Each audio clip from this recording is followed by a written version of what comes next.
In April 2025, the world learned that Virginia Giuffre, one of the most recognized survivors of Jeffrey Epstein's trafficking network, had died. Her passing sent shockwaves across the world, not only because of who she was, but because of what she had endured and what she left behind, a final message to the world, written in her own words. That message is Nobody's Girl, a memoir of surviving abuse and fighting for justice, a book completed before her death and published posthumously. In it, Virginia Giuffre tells her story, raw, unfiltered, and hauntingly human. Virginia was born in 1983 in Sacramento, California. Her early childhood was far from easy. She faced instability, neglect, and abuse long before the world ever knew her name. At the age of 13, she ran away from home and found herself caught in the foster care system. By 14, she was living on the streets. In her memoir, she describes those years as a blur of fear, hunger, and survival. She was a teenager searching for safety, and instead, she found predators.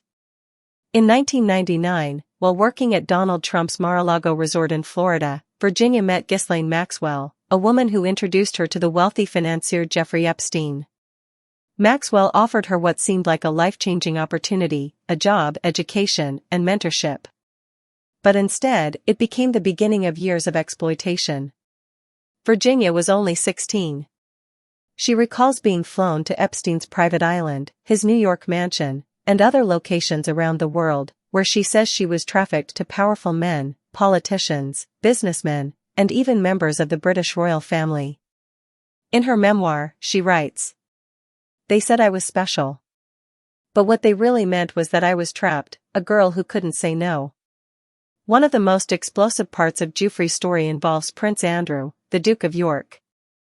Virginia claimed she was forced to have sexual encounters with him when she was underage, allegations that the prince has consistently denied. Her accusations led to global headlines, legal battles, and ultimately, the royals' public downfall. The image of Prince Andrew and Virginia, taken in Ghislaine Maxwell's London home, became one of the most recognized photos in modern royal scandal history. In 2022, Prince Andrew reached a confidential financial settlement with Virginia, without admitting wrongdoing. Her memoir revisits those events not to sensationalize them, but to highlight the power imbalance and silence surrounding victims of powerful men. For years, Virginia became the public face of survival and resilience. She filed lawsuits, gave interviews, and helped expose the full scale of Epstein's operation, even when it meant reliving her trauma again and again.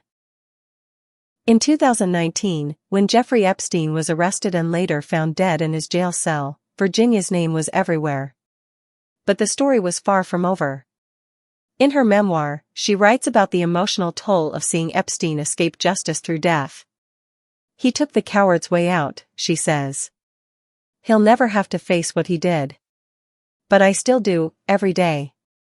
Giuffre also testified in the trial of Ghislaine Maxwell, who was later convicted of sex trafficking minors in 2021 and sentenced to 20 years in prison. Virginia's testimony helped bring legitimacy and strength to dozens of other victims who had been silenced for decades. Beyond the court cases and media frenzy, Virginia's book paints a picture of a woman trying to rebuild her life. She became a mother, an advocate, and a voice for those who never got the chance to speak. In Nobody's Girl, she reflects on motherhood as her greatest act of defiance, proof that she could still create love and safety out of a life once filled with pain. "I didn't just survive," she writes. "I raised children who will never have to know the world I came from." She also founded a non-profit organization to support victims of human trafficking, using her story to push for stronger laws and public awareness around the world. Virginia's death in 2025 shocked everyone who followed her story. While official reports suggested suicide, many of her supporters believe she was under immense emotional strain from years of public exposure, legal pressure, and reliving her trauma through media attention. Her publishers revealed that she had completed her memoir just months before her passing. She had requested that it be released no matter what, her final truth, as she called it. The book's release has been met with both heartbreak and reverence. It's not just another celebrity scandal, it's a historical document of how power, privilege, and silence can destroy lives, and how one woman fought back until her very last breath.